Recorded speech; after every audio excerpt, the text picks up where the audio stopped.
On the eve of the Loma Prieta anniversary, a look back at an area where the damage was overshadowed by the Bay Area's destruction. KPIX 5's Len Ramirez returns to Santa Cruz 3 decades after he was there covering the powerful quake of '89.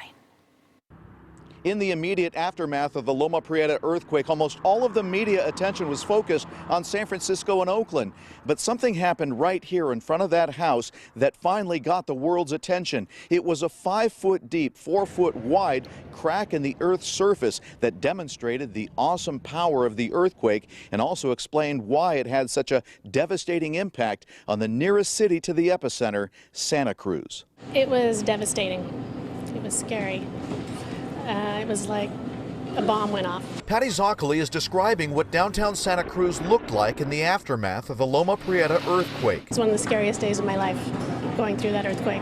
Santa Cruz was only about 10 miles away from the epicenter, and many of the downtown's brick buildings collapsed, including the coffee roasting company where 2 people were killed and Bookshop Santa Cruz. Building after building was damaged, and 3 deaths happened down here from buildings collapsing on people.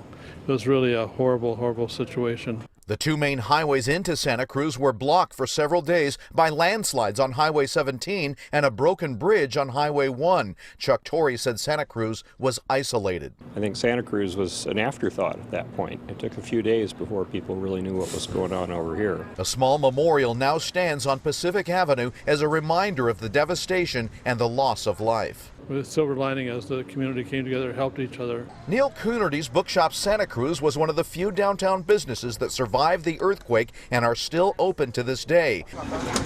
Patty Zoccoli's family ran their deli out of a trailer but were able to reopen in their same location 18 months after the quake. The community spirit was definitely there. People were supporting downtown. The buildings came back, some with steel cross members built in to survive the next quake.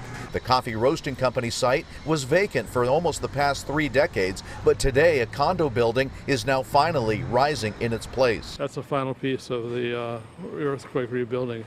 The final piece now taking shape 30 years after the earthquake. In Santa Cruz, Len Ramirez, KPIX 5.